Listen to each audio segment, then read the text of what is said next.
नमस्कार दोस्तों, stock market studies में फिर से एक बार आपको बहुत-बहुत स्वागत है। तो आज मैं यहाँ पे डिस्कशन करूँगा कुछ इम्पोर्टेंस कंपनी का अपडेट के बारे में। इस वीडियो को पूरा लास्ट तक देखना और अभी तक अपने चैनल को सब्सक्राइब नहीं किया तो जरूर कर लेना। सबसे पहले मैं डिस्कशन करूँगा जेएसडब्ल्यू स्टील के बारे में। तो जेएसडब्ल्यू स्टील आप सभी जानते हैं स्टील मैन्युफैक्चरिंग इंडस्ट्रीज में सबसे नंबर 1 कंपनी है जेएसडब्ल्यू स्टील। तो जेएसडब्ल्यू स्टील के ऊपर जब एक ट्रेड मेरा बना था वो मैं आपके साथ शेयर भी किया था। आज भी वो भी आपके साथ शेयर करूंगा। अब ध्यान से देखेंगे तो कंपनी के ऊपर कुछ इस तरीके से पैटर्न्स बना था। पहले क्या बना, एक शोल्डर केट हुआ, उसके बाद फिर से एक शोल्डर, फिर से एक बिग हेड बना, उसके बाद एक दो बार शोल्डर केट हुआ। अभी सबसे इंपॉर्टेंट पॉइंट बता दूं कि कंपनी के जो जो यहाँ पे सिचुएशन बना है, जिस तरीके से शोल्डर कम शोल्डर, उसके बाद हेड, उसके बाद दो बार शोल्डर बना, फाइनली ब्रेकआउट हुआ। तो एक दोस्तों ने मुझे कमेंट किया, सर आपका जो शोल्डर का जो साइज है वो आपको तो हेड का साइज का सेम टू सेम है। ऐसे बिल्कुल नहीं। आप देखेंगे तो जो शोल्डर का जो लो है वो हेड का लो को ब्रेड बिट नहीं कर पाया और उसके ऊपर टच नहीं किया, मतलब वो ही शोल्डर माना जाएगा। और वो शोल्डर कितना भी बड़ा हो हेड के नीचे नहीं जाना चाहिए। अगर हेड के नीचे को टच कर देते तो वो पैटर्न्स को मैं इग्नोर कर देता। तो फाइनली ब्रेकआउट हुआ। ब्रेकआउट होने के बाद कंपनी देखिए धीरे धीरे करके वो ऊपर जा रहा है। वो अभी देखिए कंटिन्यूसली हाई बनते बनते ऊपर जा रहा है। और जो टारगेट लेके चलो 1050 के आसपास में टारगेट लेके चलो। और ये टारगेट कितना परसेंटेज बन सकता है, 33%। और बहुत दिनों टाइम लग चुके हैं, ऑलमोस्ट एंटी लेवल से अगर करंट लेवल तक देखूं तो ऑलमोस्ट 300 दिन लग चुके हैं, मतलब ऑलमोस्ट एक साल लगने वाला है। देखिए एक साल में एक साल छोड़ दीजिए, और भी कुछ टाइम पीरियड अगर लगे, अगर 30% के ऊपर रिटर्न मिले तो मेरे हिसाब से बेस्ट रिटर्न है। तो बाकी इस कंपनी के ऊपर मैंने ट्रेड क्यों लिया उसके पीछे रीजन आपके साथ शेयर कर लेता हूँ। देखिए कंपनी के जो क्वार्टर रिजल्ट है यही मेन वजह है। आप देखेंगे तो सेल्स पिछले क्वार्टर के तुलना से इस बार सेल्स बहुत शानदार हुआ। एक्सपेंस को मिटाने के बाद एक्चुअली जब मैंने ट्रेड लिया तब टाइम पीरियड कौन सा था, तब एक्चुअली टाइम पीरियड था जून मंथ का। मतलब मार्च अप्रैल अप्रैल मई जून, ये तीनों मंथ का क्वार्टर का रिजल्ट आया था। तो उस क्वार्टर का डेटा मैं आपको दिखाऊंगा। तो जून मंथ का डेटा देखेंगे तो सेल्स में थोड़ा सा कमियां तो है, कमियां तो था, फिर भी एक्सपेंस को मिटाने के बाद कंपनी पिछले साल में प्रॉफिट को कंटिन्यू कर रहा था। देखिए स्टील मैन्युफैक्चरिंग कंपनी में आपको इस तरीके से हालत दिखेगा। जो आप सोच रहे कि हर साल कंपनी प्रॉफिट बढ़ाते चले जाएंगे, ऐसे होगा नहीं। कभी कभी आपको सिचुएशन थोड़ा सा चेंजेस होता देखने को भी मिलेगा। बाकी देखेंगे तो कंपनी का जो sales March end current year जो मार्च है, दोनों मार्च का अगर डेटा देखेंगे तो दोनों में थोड़ा सा डिफरेंस है। अगर यही चीज नेट प्रॉफिट के बारे में बात करूं तो 3700 करोड़ से अभी 1300 करोड़ के आसपास देखने को मिला। मतलब प्रॉफिट बहुत हद तक कम हो चुके हैं। सेल्स अच्छा खासा होने के बाद भी प्रॉफिट इतना कम होने के पीछे रीजन कौन सा है? वो रीजन है कंपनी का एक्सपेंस। इतना ज्यादा कंपनी एक्सपेंस कर बैठे जिसके चलते प्रॉफिट मार्जिन में थोड़ा सा चेंजेस आया। और दूसरी बात, पिछले साल में कंपनी सिर्फ 12 करोड़ का टैक्सेशन दिया था, इस बार वो 34% के आसपास टैक्स है। तो टैक्स ज्यादा पेमेंट करने के कारण कंपनी का नेट प्रॉफिट मार्जिन भी कम हो चुके हैं। तो यही कारण है जिस कारण की वजह से कंपनी एक साल लग चुके हैं अभी तक टारगेट अचीव नहीं हुआ। अभी देखिए कंपनी धीरे धीरे करके आगे बढ़ रही है, इसका मतलब आज नहीं तो वो कल टारगेट आपको दे, मतलब मुझे टारगेट मिल ही जाएगा। और बेसिकली ये जो टारगेट लेकर मैं चल रहा हूँ, यहाँ पे मेरा कोई टाइम ड्यूरेशन नहीं होता है। हाँ, मैं वेट करता हूँ 1 से 2 साल तक। और मुझे अगर 2 साल के अंदर अंदर भी 33% का टारगेट मिले तो भी एवरेजली मुझे 15 से 16% टारगेट मिलेगा। कोई बात नहीं, कभी कभी कुछ कंपनीज के ऊपर इतना ही टारगेट काफी है, क्योंकि हर जगह पे हर टाइम में आपको 30% के ऊपर रिटर्न मिलेगा, 30% से ज्यादा टारगेट मिलेगा, ऐसे होगा नहीं। इस चीजों को आपको समझना पड़ेगा। तो नेक्स्ट जो कंपनी है उसके नाम है पेटीएम। देखिए पेटीएम के ऊपर ज्यादा कुछ बोलने का जरूरत नहीं है, हर किसी का पता है कि पेटीएम अभी जिस तरीके से बिजनेस कर रहे हैं उस बिजनेस में वो मतलब सस्टेन नहीं कर पाएंगे, क्योंकि बेसिकली कंपनी का जो मेनली प्रॉफिट हो रहा था, जित कंपनी के जितने सारे सेगमेंट था उस सेगमेंट में सिर्फ एक सेगमेंट के ऊपर प्रॉफिट हो रहा था, वो है पेटीएम पेमेंट बैंक के ऊपर। पेटीएम पेमेंट बैंक के ऊपर कंपनी का प्रॉफिट हो रहा था। और एक चीज को ध्यान से देखना, पेटीएम पेमेंट बैंक जो एक इलीगल काम कर रहा था, इलीगल मतलब आरबीआई के रूल्स को फॉलो ना कर कर काम कर रहा था, इसलिए आरबीआई ने उस पूरा के पूरा पेटीएम पेमेंट बैंक को ही बंद कर दिया। और जिसके चलते कंपनी को एक बहुत बड़ा झटका भी लगा, क्योंकि पेटीएम पेमेंट बैंक से ही कंपनी का प्रॉफिट हो रहा था। बाकी जितने सारे सेगमेंट है वो सारे सेगमेंट, सॉरी, वो सारे सेगमेंट में कंपनी के ऊपर बहुत बड़ा लॉसेस झेलना पड़ा। आप खुद ही देख सकते हैं कंपनी का क्वार्टरली जो रिजल्ट है, अगर वो देखेंगे तो सेल्स तो ठीक-ठाक आपको बढ़ता हुआ देखने को मिलेगा। आपको लग रहा होगा कि सेल्स हर साल में बढ़ता हुआ जा रहा है। 740 से लेकर 900 बना, 1500 बना, अभी 2100 बना है। मतलब कंपनी अच्छा खासा सेल्स को बढ़ाते चले गए। अभी एक्सपेंस को कंपनी कंट्रोल में रखे, उसके बेसिस में नेट प्रॉफिट भी देखिए, नेक्स्ट नेट प्रॉफिट इतना ज़्यादा क्यों हो गया?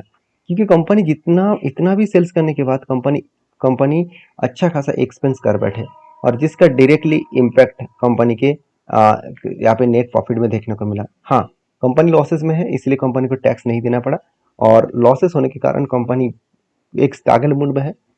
हाँ, मुझे कुछ दोस्तों ने ये भी कमेंट्स किया, सर कंपनी का लॉसेस तो कम हो रहा है, 500 600 करोड़ 700 करोड़ तक कंपनी का लॉसेस था, वो घट के 250 करोड़ हो चुके हैं। ये बात सही भी है, और आपको एक चीज को नोटिस करना होगा इस बातों। कंपनी अभी भी स्ट्रगल है और बहुत ज़्यादा प्रेशर में है, और इस प्रेशर को झेल नहीं पाएंगे तो कंपनी और भी गिर सकते हैं। तो कंपनी के जो रिजल्ट अनाउंसमेंट का डेट आ चुके हैं, 22 तारीख को कंपनी आपको रिजल्ट देने वाला है।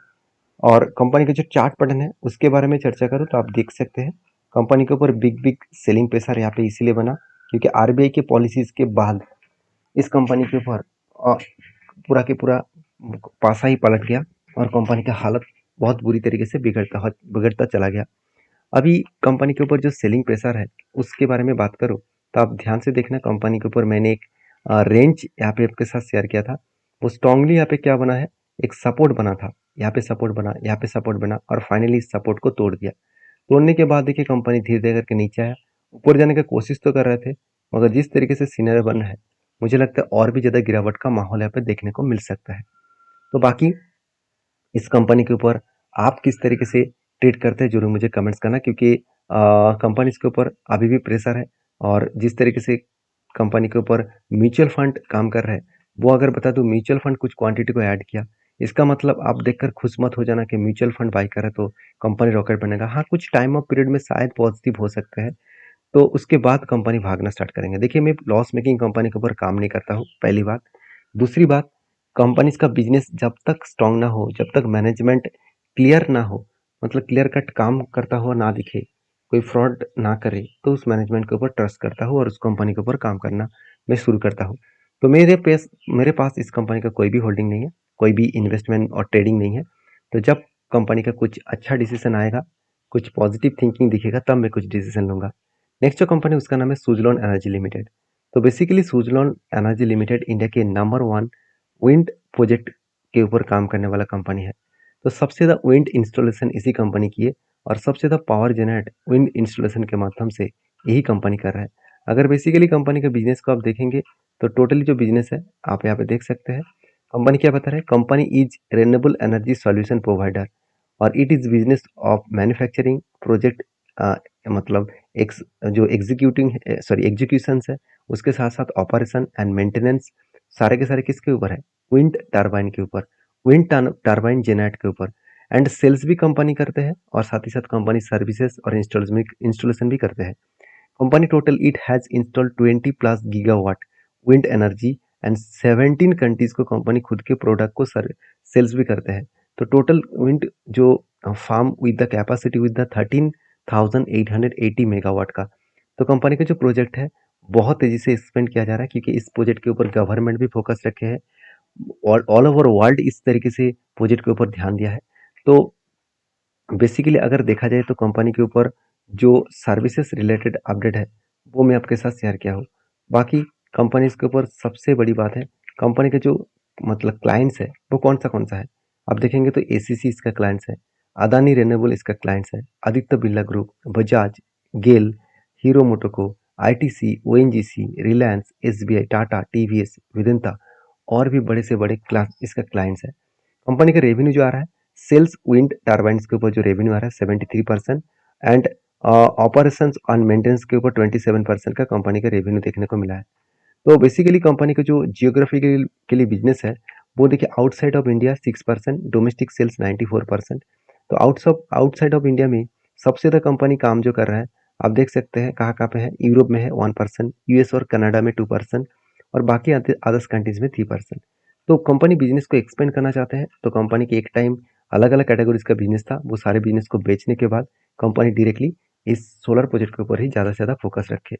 तो बेसिकली इस कंपनी के ऊपर जो क्वार्टर रिजल्ट आया, वो रिजल्ट आने वाले हैं, वो इस बार भी अच्छा खासा देखने को मिल सकता है, क्योंकि सेल्स पिछले सालों की तुलना से कंपनी का प्रॉफिट ग्रोथ बढ़ता हुआ देखने को मिले। हाँ, ऑब्वियसली पिछली बार आप कहेंगे सर 2,800 करोड़ का प्रॉफिट हुआ था, इस बार तो 700 करोड़ का प्रॉफिट हो रहा है, तो आप कहाँ से बोल रहे हैं कि इतना ज़्यादा प्रॉफिट होने वाला है।